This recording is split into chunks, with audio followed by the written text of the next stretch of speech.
Hello everybody. I am Deirdre Marie Capone. I am the granddaughter of Ralph Capone, Alphonse Capone's older brother and business partner.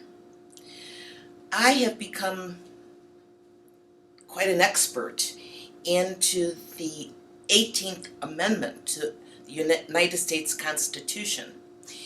And what was known as 13 years in the United States of America were known as the Prohibition era. But also those 13 years were called the Al Capone era, because he really was the king of the liquor providing business during those years. Prohibition.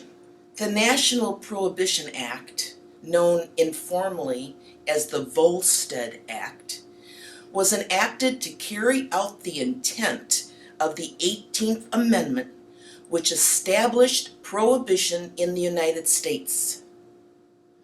The Anti-Saloon League's Wayne Wheeler conceived and drafted the bill, which was named for Andrew Volstead, chairman of the House Judiciary Committee, who managed the legislation. So they wanted to prohibit the sale of alcohol. There was recently a series on television that was done by Ken Burns that really talked about prohibition. And I'll play that for you in a minute. But let's talk about alcohol. Alcohol was almost a staple in the Americans' lives. When people came over here from other countries and they built houses, there'd be a hard cider barrel as you came in the front door of hard cider ale that people would drink, and it would help to flush the toxins out of their body. Most people don't know this, but the factory workers in the early days of the United States, the whistle would blow 3 times a day, and that meant they could stop and go and have a beer or go and have a drink. If you look at our ceremonies of stuff, weddings, you toast the bride and groom. Funerals, you have, wine and stuff afterwards. Parties, birthday parties. And, this Prohibition Act was enacted in 1920. In 1920, the women got the right to vote. Jazz music was coming into being. Everything revolved around the consumption of alcohol. I'll show you this next video, and Ken Burns does a very good job. It was meant to shield us from the evils of drink.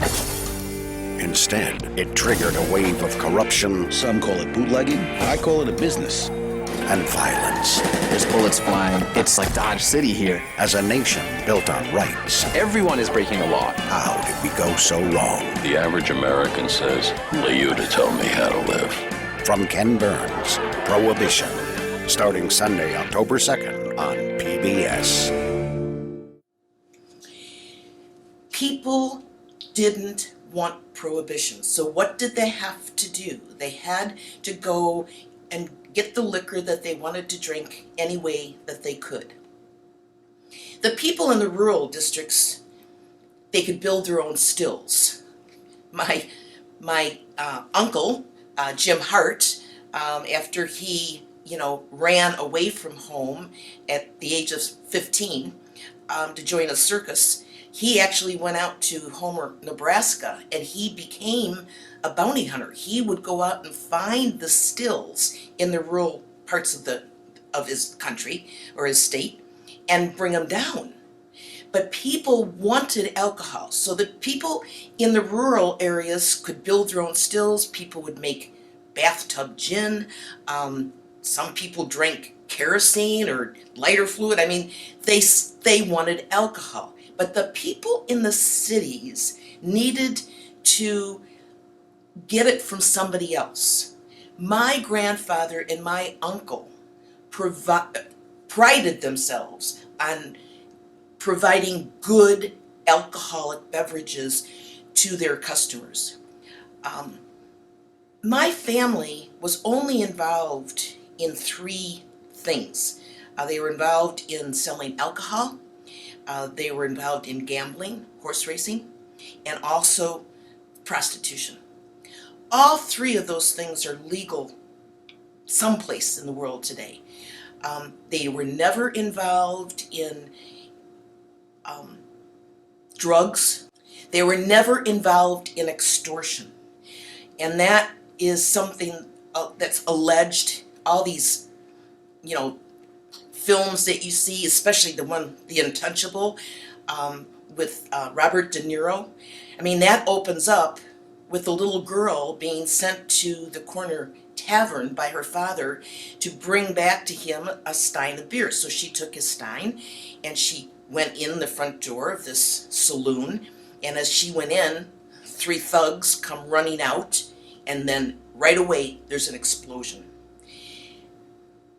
No Capone ever had anything to do with extortion or bribery or anything. They didn't have to.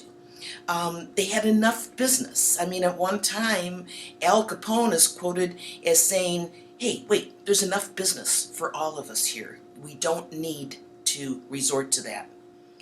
I'm going to play you a clip of my uncle's voice and one of the quotes that he said. I worked with a professional voice impressionist, and he aced Al Capone's voice. I still can hear his voice inside my head. On one film, Al Capone is voiced by this guy Rod Steiger, and he's going D's, Dems, Does. They didn't talk like that. They also said he was loud. He was not. His voice was very low, and he practically whispered, and that made people stop and actually listen to him. But I'll play you a quote of his voice. I came to Chicago with $40 in my pocket. My son is now 12. I'm still married, and I love my wife dearly. We had to make a living. I was younger than I am now and thought I needed more. I didn't believe in prohibiting people from getting the things they wanted. I thought prohibition was an unjust law, and I still do. He was a businessman. My grandfather, his older brother and business partner, called themselves a businessman. They were involved in giving the people what they wanted, and they prided themselves that they had good, top quality alcohol. There was an Al Capone counterpart in every major city of the United States of America. Joe Kennedy, John F. Kennedy's father, was every bit as big a bootlegger as Al Capone, and he was in New York. You don't see and hear all the negative things about Joe Kennedy because he had sons that got very well educated, got into a position of power, and they could purge all the public records of any negativity. But there was an Al Capone in every big city in the United States. When these boys started to see, all the boys in all the other cities, that this was really a business, they would share information, and all the boys would get together. If you watch HBO at all, and if you've seen the series Boardwalk Empire, that is exactly true. They would meet in places like, the boardwalk, and get together, all of these guys, and they'll say, all right, the good alcohol comes here. You can get good gin here. You can get, and these are the people that will provide it for you. These are the people that are willing to break the law just as much as you are. And so they would get together and they would share information. One of their favorite places to share information was Hot Springs, Arkansas. They can hang their guns up, on the outside the door. They can go in, sit in the hot, water together, and then all night long play poker or gin or whatever in the hotel ballroom and gamble. That was illegal to gamble, but they did it. And Hot Springs actually had, gambling parlors there. And a lot of speakeasies there. But the boys would all get together and they would share this information. So Al Capone was not the only bootlegger in the United States of America.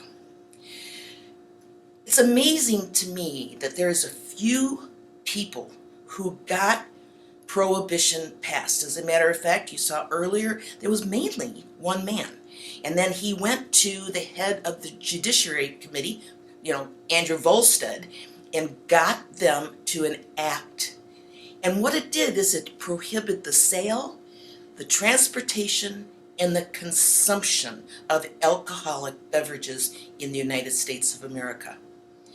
It only lasted 13 years, and believe me, there was celebrating throughout America when it ended.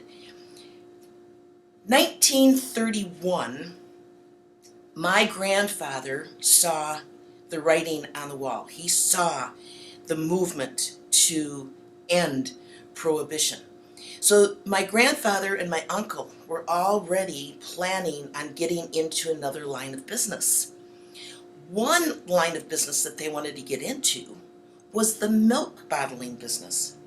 My grandfather, Ralph James Capone, everybody had a nickname back then, and my grandfather's nickname was Bottles. A lot of historians and biographers said that he was called Bottles because he owned vending machines. That is not the reason he was called Bottles. The reason that he was called Bottles is one day one of his employees came into his gambling place and he was late. And the man was very apologetic and said, "I'm so sorry, but we were up all night with my son who was violently ill." His wife, the boy's mother, went to the corner store the previous day and got a bottle of milk, and the grocer sold it to her knowing full well that it had been in that case too long. It was old milk, it had turned sour, and it made this child violently ill. My grandfather went to Springfield, Illinois, and he lobbied the dairy industry that they had to start putting the date that the milk was bottled right on the bottles so people would not buy any old milk anymore.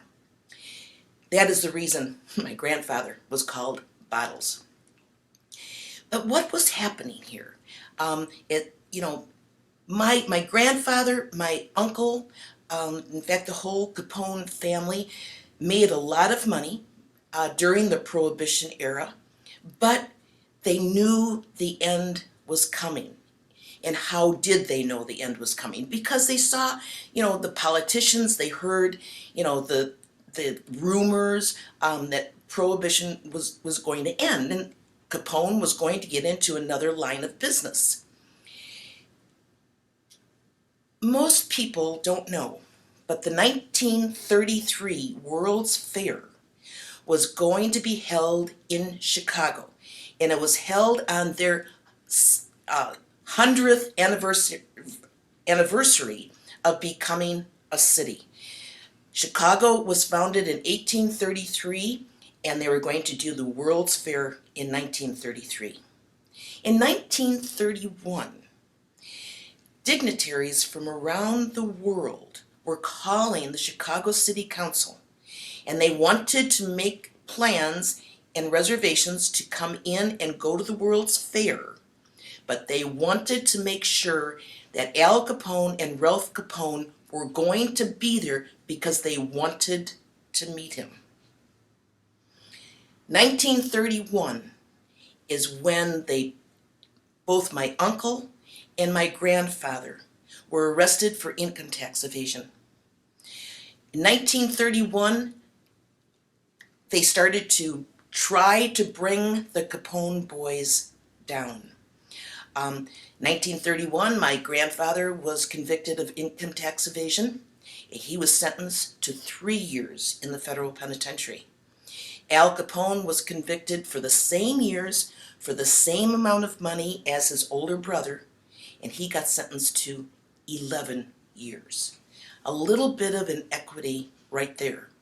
And they never proved it. In 1991, the American Bar Association held their annual convention in the city of Chicago. And they decided to retry a famous case, for the participants. So they decided to retry Al Capone on income tax evasion. They had a real judge, they had a real jury, they had actors appear as witnesses. At the end of that trial, the verdict was Al Capone not guilty on all charges. The trial in 1931 never proved income. You have to prove income in order to say you owed income tax. The only thing the first trial did for my uncles, they proved he spent money, but that money could have come from anywhere. Plus, the federal government tortured a man to be a witness on the witness stand, and he lied about the facts of working for Al Capone. Anyway, they were planning to get into a different line of business, and they knew, the end of things were coming, but they managed a group of businessmen in the city of Chicago. They called them the Secret Six. Didn't want people to come in from all over the world to go to the World's Fair just to meet Al Capone.